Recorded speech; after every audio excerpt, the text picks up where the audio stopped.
Alex Kazora. Alongside me is Dave Bryan for kind of a twist, I guess, on the terrible podcast, you could say. You've probably seen Dave and I make these videos to YouTube and post them on Depot, talking to the tape, doing some live streams and live chats, trying something different, new, exciting, trying to combine that. And we have Dave here today. So, Dave, say hi. Yes, hello, and we are trying something new. So, ignore the lack of production on these initial ones. We're just trying to find out what software works best and how we can best bring these type videos to the viewership. Yeah, our production budget I think is $0, but that's all right. No, I think things are working out pretty well. But our goal today, as you can see, talking some Jets. Steelers play the Jets this Sunday, and the big issue for the Jets right now, and the big talk and discussion is Ryan Fitzpatrick's 10 interceptions. And Dave, does that surprise you? Because it surprises me. Fitzpatrick has a reputation of a smart quarterback. To get 10 interceptions, 9 in the last 2 weeks to lead the league, I'm like, what is going on? We got to figure out why is he playing so poorly. Yeah, absolutely. And I wrote about Ryan Fitzpatrick in his game against the Seahawks earlier today or on Friday. I'm sure this will go up on Saturday. But when you do look at his statistics and look at those interceptions stick out like a sore thumb. And we heard Keith Butler talk this week about how not all those interceptions were Ryan Fitzpatrick's fault. And I think as we go through this, we'll see that some of them definitely are, and some of them aren't. Yeah, and that's exactly what we're going to do. We're going to kind of test Keith Butler's statement. We're going to go through all 10 of Ryan Fitzpatrick's interceptions this year, and we're going to start that now. So hopefully this won't take too long, about 20 minutes or so. The first thing that struck me, though, Dave, just kind of looking at all his interceptions, 9 of the 10 have come in the third quarter or later, and I think, 8 have come in the fourth quarter. And so that's obviously the worst time. Not that there's a good time to turn the football over, but do you want to just start with the first one against Cincinnati back in week one? Yeah, sounds good. I believe who got that one? Was it Kirkpatrick that got that one? Josh Shaw. Josh Shaw Josh got Shaw, this that's one. right. Yeah, so I'm going to run this through. I know, Dave, you're using your own Game Pass to run this through. I'll let you have the first word here. We can run this play through, and you can tell me kind of what you're seeing. Well, I see first of all two deep safeties cover two, looks like, and I'm trying to watch mine in what you got going at the same time here. Yeah, Is that there? We go. That helps me out a little yeah. bit there. Uh, looks like cover two, and when the receiver breaks to the outside here, you'll see Shaw just really just read and run the route for him. Mm-hmm. Yeah, I'll pull up the end zone angle here. You can probably get a better look at what Fitzpatrick is seeing. Yeah, I'm not 100% sure what the coverage is. I mean, it is too deep. They're doing some weird things here with Michael Johnson, the defensive end. They're going to drop him kind of like he's the Mike linebacker. To the side that they get picked on, Shaw side, they're playing more tighter man coverage trail technique. To the other side, they're playing a little bit looser. So there might be some sort of combination coverage there. I'm not 100% sure. But Yeah, I'll. I've got it pulled up again on mine right here because yours is a little bit choppy on mine, and it's definitely a too deep safety look with the linebacker dropping in the center there. Mhm. Can you tell man? I mean, it's man up underneath. You would think, right? Well, yeah, it's man coverage. What happens here to the top is, again, the Jets are in an empty set, and the Jets run more empty sets than probably most teams in the league, and they run these four wide receiver sets because they don't use a tight end a whole lot because they don't have one, to be quite honest with you. The concept you get here is called a sail concept. It's a three-man combination. To the very top here, you're going to get a go route. So the number one's going to run vertically. You're going to get a flat route, and you're going to get a corner route. So it's trying to flood, tip best for zone coverage. You're trying to flood that zone. Now, the Bengals are in man coverage here. Let me show the route. You're going to get your flat. Here becomes your corner. Here becomes your vertical route. Hopefully the vertical route carries the safety. The flat will hold the flat defender, and you can open up if you have the right leverage, or if it's let's say cover three. You can open up the corner route. But because Shaw's playing nice shell technique, playing man coverage, he's able to stay with the receiver underneath, and then he just does a nice job to get his head around and find the football. And show it from the end zone so we can Yeah. see the pressure. Yeah, I'm pulling up now. Yeah, was there a lot of pressure? I didn't think there was, but I might have missed something. It was a three-man rush, I think. Yeah, only a 3-man rush. A Yeah, little bit of pressure on the outside forces him to step up and all, but I mean, it's he's got a good sight line. It looks like. yeah, no, it's good. That's that length that Dunlap and Hunt have. They get their arms in there and force him to step up. Now, I think Fitzpatrick could have led Decker better there. I don't know what you think, Dave, but I think that ball's a little bit behind. Yeah, we'll see it again here. Stop it there. Um, Yeah, yeah. So it check really this it out. really is an ill-advised throw either way. Yeah, I give credit though. It's a nice job to defend that sail concept. That is that's tough for defenses to do.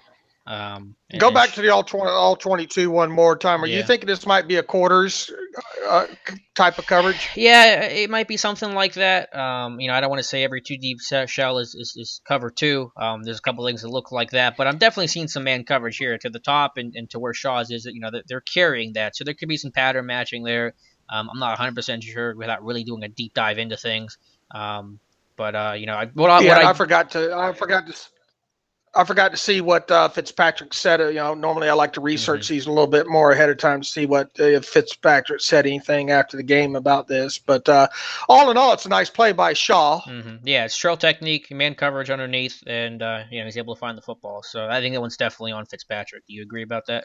Yeah, what? Yeah, yeah. What down and distance was that? Do you remember? Let's see if I can pull it up here. Let me go back. It'll tell us here from the previous play because I don't know what it is. It is 3rd and 10 in a Okay. 23-22 All Bengals right. lead. This was real late in the game. I think this is at the very end of the game with 46 seconds left. So maybe you're just trying to make a play and obviously didn't work.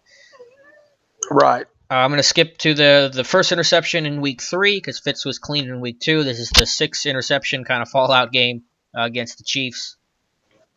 Now this sort of looks. I saw this one before we got on. It Mhm. sort of looks like quarters, half, right? Um, who has what assignment? Talk me through You, this. you got you got the one deep safety, and he's playing more on the opposite side of where the pass goes. And you have your outside cornerback on the far side of the field, of course, playing off. It's a little weird because I don't know what's happening with the slot here. My first thought was this is a cover one robber where you're getting man coverage. You're going to get Eric Berry as your free safety, and Ron Parker here is playing robber. But I don't know who would have man coverage on. I think that's Quincy and Nunwa here. So there might have been some sort of miscommunication between Parker and Berry of what it was. I don't think it's just quarter half because I don't see. I mean, I see quarter. I don't know who the half defender would be in this situation. If Barry was the quarter and Peters was the quarter corner. Yeah,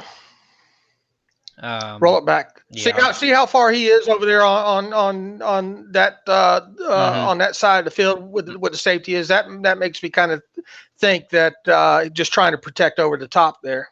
Yeah, I'm not sure he was just trying to help disguise the coverage or what. But to the actual play itself, this is a great play by Marcus Peters just to jump the route. And Peters is right here. You can see we'll get the end zone view angle out of here for you guys. How many does he have on the season now? 4, 5. It's a lot. Peters. Yeah, it feels like a lot. It's probably I think 4 is what he has. It's Uh, some more. Roll it back one more time to the pressure. to the pressure, sure. Let me pull it up here. Yeah, they send. What do they Yeah, send? 5. 6. Yep, 6. That's 6 coming. Yeah. Yeah. I don't know if it's someone screwed up or what, because I don't know 100% sure what the coverage was, but yeah, definitely some pressure. Derek Johnson gets his hands up. Yeah, roll back to the all 22 view again. Try to decipher the coverage. I'm trying to watch a choppy screen here on top of it. Yeah, it's confusing because the safety being so far on that other half. Mm-hmm. You know. Yeah. There's the curl. Really, what this ends up being is a split dig concept, where you're going to get the slot receiver running vertical to try to carry, and then that's going to hopefully open up the dig underneath. That's the idea behind this. You also have the flat receiver Eric Decker carrying the flat defender. But the corner's able to make a great play on it, read that the whole way. That might be a tendency thing where he knew when that play was coming, that split dig concept, and was able to jump it because that was really good anticipation by Marcus Peters. You think more along the lines of just cover one robber, then, huh? That was my first thought. The only weird thing is, and maybe you can see on your Game Pass on your screen, because I know my feed's a little choppy for you because we're sharing it right now. But just that slot receiver, there wasn't really man coverage on him. I don't know. Maybe this is just total cover one man free, and Ron Parker just kind of screwed up and got his eyes in the backfield and saw Fitzpatrick ready to throw. Maybe that was it. I'm not 100% sure, but Yeah, I yeah. don't. My and the way the I don't know, the way the safety comes over the top there, you could be right, but my first impression was maybe quarter half. But Yeah, what, I don't see enough of a because if it's cover six, quarter half, you're going to see a cornerback, one of the outside guys trapping and rolling down and playing like that cover two technique. I don't really see that here, so I wouldn't guess that this is cover six. But yeah, either way, it's a great play. So we'll move to yeah, the great, Jets here. great, great, great, great play by Peters there. Yep. So we'll move here again. So Third. we'll put that one on Fitzpatrick as well too. I mean, Yeah, it's a nice play by Peters, but yeah, the ball probably comes out a little bit late. Yeah, I'm not gonna absolve Fitzpatrick from it. So third quarter here, red zone, can't turn the football over, and I don't think there's a whole lot we have to decipher with this one, Dave. I mean, this is just a forced out from Fitzpatrick, right? right, yeah, Forrest and the linebacker gets there in the lane. You'll see and look, watch the linebacker there 56, yeah, making right there cut with the receiver coming in motion. He really does a great job of reading Fitzpatrick's eyes yeah. That's Derek Johnson. I mean, he's a vet. He's one of the best. and working back because he gets stretched a little wide there, Hmm. covering up underneath, and then he really breaks. He just follows Fitzpatrick's eyes right back to the middle of the field. Exactly right. Yeah, he does a nice job of staying in his zone. He's going to start to get wide here initially, but he's going to pass that flat route off, then he's going to settle and watch the quarterback the whole way. And basically, I can't tell who that is. I think it might be Bilal Powell was running an angle route where he's going to stem outside, then come back in and cross the DB's face. But there's just no window here. This is just, I mean, you guys see it here. You got a linebacker underneath, you got a DB over the top. There's nowhere to go with the football, and Fitzpatrick just totally forces that throw. It gets tipped, and the Chiefs are an opportunistic team under Bob Sutton, and Eric Berry comes away with the interception. Yeah, and show up from the end zone here. Here we Mm-hmm. go. Yeah, he's motioning to pick that back up, and then just follows the ball right and Now, follows the eyes right to the center of the field. I will say there was some good pressure here too. The Chiefs are kind of in this bare front where they have the guards in the center. Don Terry Poe is head up over Nick Mangold, and he's able to get a one-on-one matchup with Mangold because of that bare front. The guards are both covered. They got to take care of Jay Howard and Alan Bailey, and Poe wins that one-on-one matchup. And you see it here, being able to get that pressure on Fitzpatrick and force that throw. Yeah, good job by Johnson there in the middle, and Yeah. another that's three in a row on Fitz here. Yep, exactly. And so we'll go to the next one here. This is again part of Fitzpatrick's six interception day.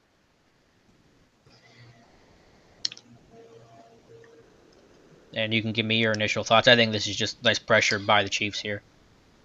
Yeah, and is the ball? I'm trying to remember seeing this one before. If they hit his arm or something here. Let me go to the end zone angle. It probably will give us. I think Tomball Lee right here comes off free.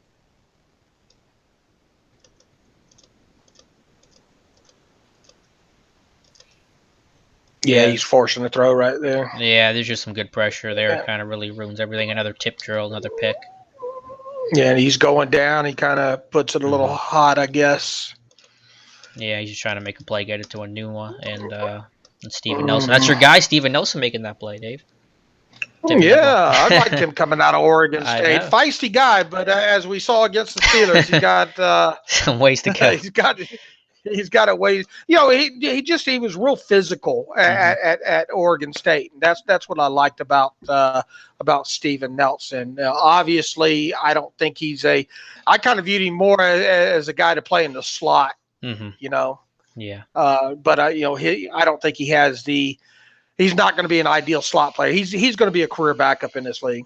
Yeah, and AB kind of got the best of him. So, did you want to look at that play again, or I click to the next No, one here? I think we got it. So that's what we got 4 on Fitzpatrick, right? Well, I kind of give credit to the Chiefs there for getting pressure. There's clearly a breakdown there by the Jets O line. So I best I'd put it half and half. That's a breakdown by the O line, and maybe Fitzpatrick should have just ate that football. Right. Fair enough. The next one here, again, these are all fourth quarter. And in a game, though, the Jets lost 17-3, so it's not like it was a super blowout and really just hurting themselves. And, I'll go first here. This is a little kind of scissors concept, a switch vertical between the number one and number two receivers. They're going to, number two is going to stem to the sideline. Number one's going to come inside, trying to maybe create a little rub between the cornerbacks. It just looks like, Brandon Marshall isn't on the same page here with Fitzpatrick. Yeah, I'll run that back too because Game Pass got weird for a second. But, the switch vertical kind of works. He's able to get, you get that rub right here, and it looks like it's going to be open. It's a good read by Fitzpatrick. I don't know. You could tell me, Dave. Maybe you know, but I don't know what happened here with the rest of this. I'll run it from he the end zone. stopped running there. Yeah, it just felt like the ball wasn't supposed to go to him, or the placement was poor, or Fitzpatrick thought, or Marshall thought the ball went somewhere else. I mean, it's a clean pocket. It's a good read. The ball comes out a little funny, but I mean, there's Marshall. His eyes going to safety's playing it better. Yeah, back turned. Yeah, and I think who is that? It's Daniel Sorensen that makes the pick. I mean, that's Sorensen is you don't think Fitzpatrick was going for a back shoulder throw there, do you? The throw doesn't really look like it's back shoulder. It has a little too much arc under it to make me think back shoulder. I think he was trying to get it over the right shoulder, coming over top, trying to throw that to the sideline, not on the back shoulder, but so Marshall can make a basket catch. But I don't know why Marshall never even saw the ball. I mean, you could at least compete, for the football. Maybe you get something good out of it. So I'm gonna assume Marshall did something wrong here. I think he was hurt in this game too after that MCL that he was dealing with. So maybe that had something to do with it. You can kind of tell he's not looking 100% right there. Yeah, roll it back from the all 22 again. Okay. Oh, are we going to? Oh, I think the Game Pass got weird. Hold on. Let me pull it up.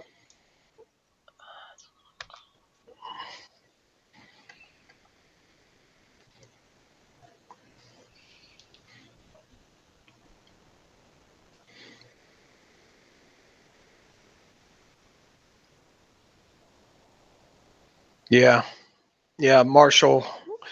Yeah, I'm more apt to put that on Marshall, I think. Yeah, same here. All right, let's we'll roll to the next one.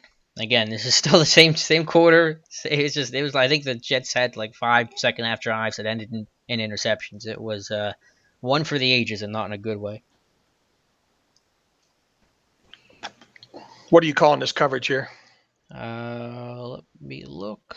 I think it's man coverage. I think it's man. Yeah, I would probably call this. What do I want to call this? Maybe we're so used to watching Steelers film and knowing. Right, the tendency. It might be like cover one robber. Maybe because here's your deep safety, here's your robber. Getting man coverage, man. I mean, the way I just saw Derek Johnson go immediately to the flat here. I wouldn't be cover 3, with a corner, not playing the deep third. What do you think, Dave? Yeah, I think it might be robber. Let's roll it through here. Yeah, and the Chiefs do play a lot of man coverage because they have the DBs with the ball skills to do it. I'll roll it back one more time. I'm trying to keep up with the choppiness here.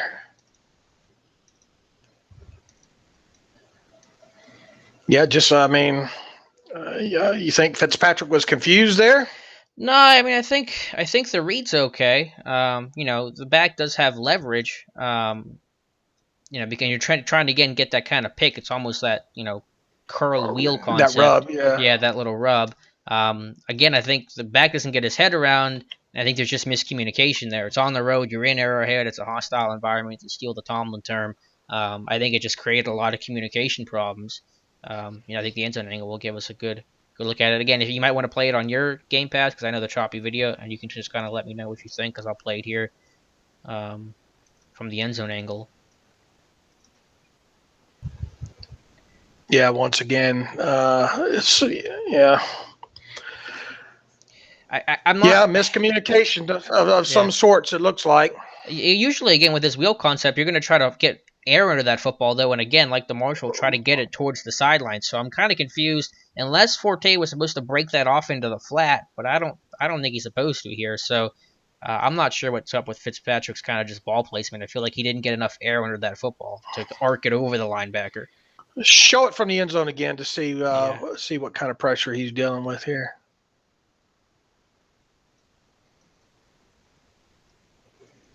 Boy, he didn't put any air under that whatsoever. It's almost like he tried to hit him in stride. Right. Maybe he just thought the rub had worked and he was just trying to get the ball out quick so Forte could get that yak and he wouldn't have to wait for it if he arced the football. But, with that rub there, I'm trying to throw it over the linebacker, trying to throw it over the rub, let my receiver run to the football and catch it in stride. It's a little weird. But Johnson, Johnson, a veteran guy. Tomlin had all the praise for him. He's, that leader for Kansas City, and he makes a big play and houses it. Yep. So I'm more inclined to put that on Fitzpatrick just because that ball placement seemed really weird. Yeah, sounds fair. Last one here for the Chiefs game. Again, this is 6 interceptions. It's pretty rare. 2 minutes to go. Still, still a game the Jets could possibly try to come back on.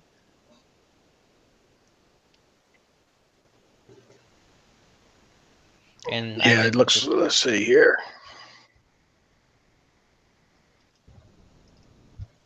Throwing it down here to Marshall.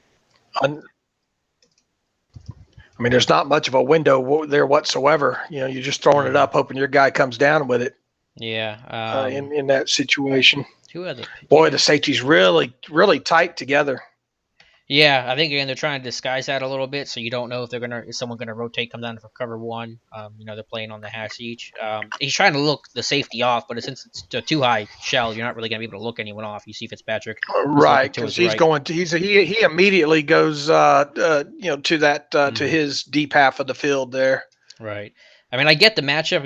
The game, you're just trying to make a play. And the corner down who picks it off is DJ White, that rookie from Georgia Tech, who the Steelers had interest in. And he was the one that got, right. burned. He's the one that Marcus Wheaton screwed into the ground, I think. Yep. And remember he bid on the Hay-Bay touchdown. He bid on Grimble. So you're trying to exploit the rookie corner against Brandon Marshall. I totally get that. But, you're not looking anyone off here. It turns into basically, I think, 2-man. And it's just a forced ball, and White makes a nice play. We'll look at the end zone angle here. Right, let me play it back.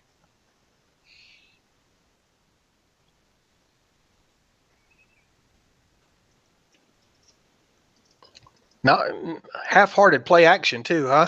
Yeah, well, I guess with 2 minutes left and you're down a couple of scores, no one's biting on it.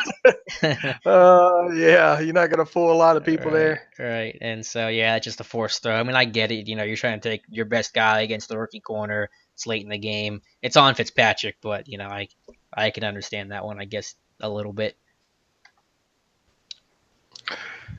All right, so week 4 now. Against Seattle, 3 interceptions again, all in the fourth quarter. And let's run this one through. That's better than my clown phone going off. That you hear the train? I was hoping it wouldn't. Yeah, we hear the train. I was hoping it wouldn't get picked up. Yeah, I didn't know what that clown phone was for like months. I thought like it was so I don't know what it was until I finally found out it was your phone going off. Boy, I tell you, Seattle did such a good job with 4-man rush in this game. You just did the article on it yesterday, right? They ran it just basically exclusively a 4-man rush, right, Dave? Yeah, a lot of times. They only blitzed, I think, twice in the first, what did I write, 20-something, 8 plays, like the first 2.5 quarters. They only blitzed twice during that, and a lot of 4-man, not a lot of stunts up front on top of it, and they were getting pressure with 4 too. Can we borrow that 4-man front? Because I'd like to see it in Pittsburgh. Yeah, no doubt. No doubt. This is just a back shoulder throw to Marshall, and they're going to do that a lot, I bet, this week because they got no one at receiver, especially if a noon one's out. And Sherman makes a great play on the football. Up here at the top. And of course, Seattle plays those corners up too. They're not afraid to. Right, they got. And he gets a good jam there. And it's just a forced football. Yeah, Do you think the Steelers? I wrote about this morning, or at least probably by the time you read this, it'll have already been posted. But I think they're gonna shatter Ross Cockrell on Brandon Marshall the way they did AJ Green week 2. David brought that up today during the podcast, and Okay. it's hard to argue with that. Yeah. Uh, I hope they do. It'll be an Yeah. interesting matchup to watch. Yeah. So yeah, that one's on Fitzpatrick here. Let me pull up the second one here. Obviously Cockrell's not Sherman, but he shut down AJ Green, and again, all the injuries that they have. The Jets have not completed a pass to a tight end this year, so it just feels like Marshall's like the only guy they have. And heading into this game against the Steelers, of course, they're not going to have Decker, and Numwa showed up on the injury report as questionable. So that's going to be worth watching as well. Yeah, and who's behind those guys? I think it's just a bunch of rookies. Robbie, what's his last name? Robbie Anderson, and I think that Clemson kid, Sharon Peak. Yeah, Peak, and he had a couple receptions in this game. Memory serves me.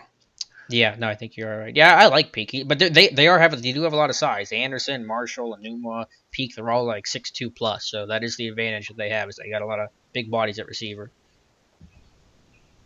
Now this one goes off the receiver's hands right there, but I think it's a high throw if you look at the end zone. Mm-hmm. No, I'm totally with you. Yeah, it's a little bit of both. I mean, it's a catchable ball, but you're right, Dave. It is a little high in the end zone. I'll stop at the catch point here at the end zone angle. 4-man rush. Yeah, how about the pressure here? Look at that. Frank Clark getting into the Clady. Yeah, it's a little blurry. Man, hit him in the hands. Yeah, that's the old saying, right? Heinz Ward would have caught it. And then up it goes. Yeah, it's a great play by. Yeah, Earl that's Thomas. I guess combined pressure. Because he does have somebody in his face here. Boom. Yeah. Yeah, I'm more apt to put that on a receiver though. Yeah, same here.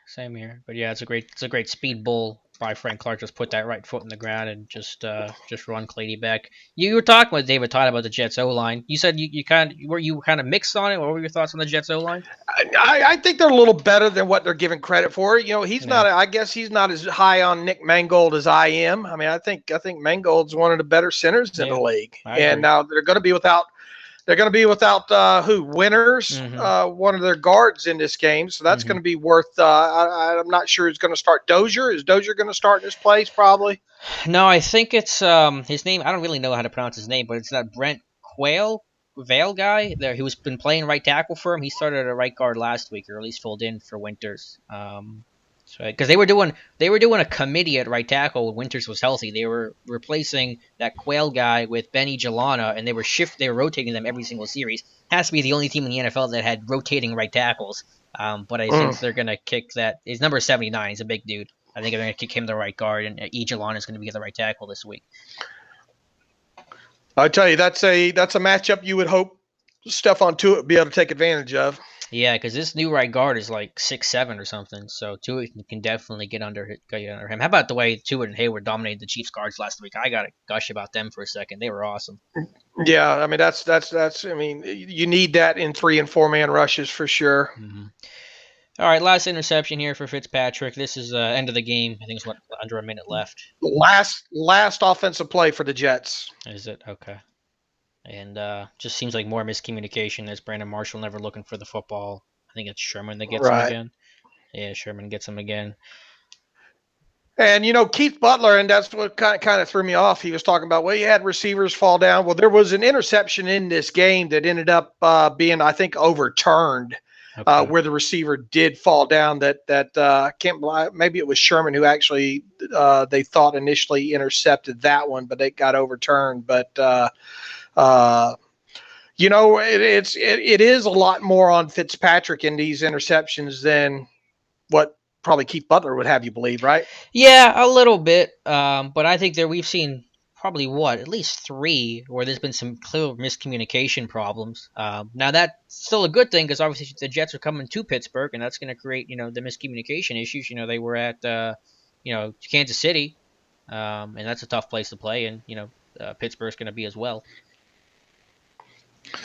Yep. Well, here's the thing about Fitzpatrick. The Steelers definitely shouldn't rest on their laurels. No. Because of the start that he's had. I mean, he is a smart quarterback. What do you think? I broke down the Chiefs. Or the Seahawks primarily used a 4-man rush. They didn't blitz a lot until really, last quarter and a half or so. And at that time, it was predictable down and distances. Are you expecting a lot of blitzing in this game? Are you expecting a lot of stunts in this game? Or are we going to see more four man pressure, just not the four that we would expect come. Now we call these, and I pointed this out on the podcast today. When we tally up in our charting as far as blitzes, we're counting a blitz as somebody coming other than a defensive lineman or an outside linebacker. Right, yeah. I think the way the Steelers judge it and the way we judge it are a little bit different. But as long as we're consistent with it. To answer your question, I think it's going to be a combination of everything. I think you have to vary up the looks, but yeah, no, I expect Butler kind of tried to play down the idea that he was more aggressive and blitzed more and did different things. But he definitely did. The numbers don't lie. And so I think you're going to see a mix of that. The one thing I think Butler did do was a lot of 4-man kind of blitzes. I know he probably doesn't call that a blitz because he considers 5 or more a blitz, but let's the Mike Mitchell chop block that you posted yesterday. That was a 4-man pressure with someone different other than a defensive end or lineman and an outside linebacker coming. They were dropping guys into coverage and they brought the free safety Mike Mitchell on a blitz. So I think you try to get the best of both worlds while you try to create a different look while still being able to drop 7 into coverage. So I think you're going to have a combination of everything. I know that's a very obvious answer to give, but that's probably what's going to be required. But yeah, still some pressure, some blitzes, and having that Chiefs mentality the rest of the way. And I think we saw too, or I did in this game right here, the Jets against the Seahawks, that Fitzpatrick gets rid of the football fairly quick. And on top of that, I think he was something like 6 of 8 passing against a blitz. Now, how much Butler send how many times Butler sends 5 or 6. That's definitely going to be something to count. I tend to think that we're going to see a lot of 4-man rushes, just not the 4 that Fitzpatrick's probably going to expect. All right, no, it's a great point. For me, it's more about not just how many you blitz, but how you blitz and when you blitz, and just the actual scheme of it all situationally when you decide to be aggressive and when you decide to sit back. I care about that more than I do about just the sheer number and volume of how many 5-man rushes you send. Now, one thing I did note in breaking down Fitzpatrick's throws in that post that I did on Friday was the Seahawks did show blitz. They sugared the middle on probably half a dozen plays, and they didn't come. You just didn't know who was dropping. So I think we'll see the Steelers drop a guy, even like Javon Hargrave once or twice when in the few times that they're probably going to run base because. As Keith Butler said on, what was it, Thursday, the 3-4 is really becoming obsolete because everything's becoming sub package. And what do we have it charted so far?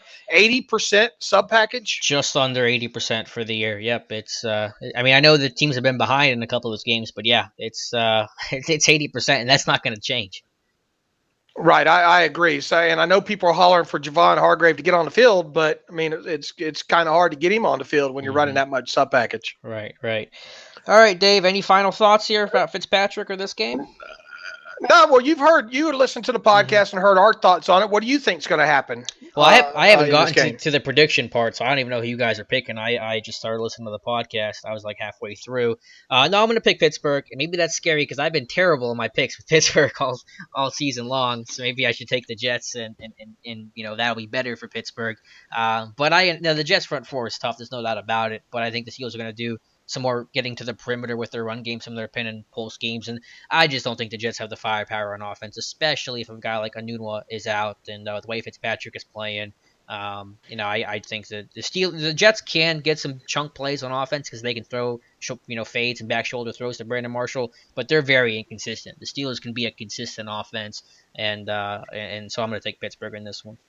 Yeah, I just worry about getting Matt Forte involved in this thing. We've seen what running backs have done to the Mm-hmm. Steelers out of the backfield in the past, so that's one of the things Yeah. that kind of has me worried. Do you think Fitzpatrick has a better game this time around? Well, it's hard to I mean, have it's hard for him worse. to have. It's hard to have a worse one. I mean, Yeah. the first four that he's played haven't been.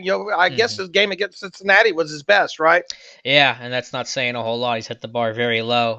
The one I'm actually more concerned probably about Bilal Powell than I am more about Forte because I think Powell's more dynamic. They're going to get him more involved in the offense. He's a big passing threat. He's tied third in the NFL in third down receptions this year with 9. It's the second most out of any running back, and so they do a lot of vertical concepts. Jets do, and that opens up Powell underneath in space. So got to tackle well. So Jordan Dangerfield's probably going to start again this week, and that's going to be probably something to watch out for. So I think Fitzpatrick will be better, but not great. And my final thought is Fitzpatrick's only been sacked 6 times this year, and 4 of them came in this game against the Seahawks that we have on the screen right now. So, Mm-hmm. Maybe he should have taken a couple other sacks, Yeah. in these other games here. But that'll be something to watch too. I mean, the Steelers look. We saw them get off the schneid there against the Chiefs, and get to a guy like Alex Smith who either gets rid of the football quickly or he hangs on to it way too long, which was the case. So it's something Mm-hmm. to watch there. So hopefully 4-man pressure will be all it takes, but I kind of doubt that. I kind of hope Butler gets after Fitzpatrick. Same here. All right. Well, thank you guys for watching. If you like it, let us know so we can keep this going. We want to make sure it's something people are interested in, people like to see and want to see more of. That'll kind of be the catalyst for us doing these things and working out the kinks and trying to make this the best product possible. But yeah, thank you guys for watching, and hopefully we'll do this next week. And yeah, keep tuned with SteelersDepot.com. We'll take you through the Jets game and hopefully come out with a win. So we'll talk to you guys next time.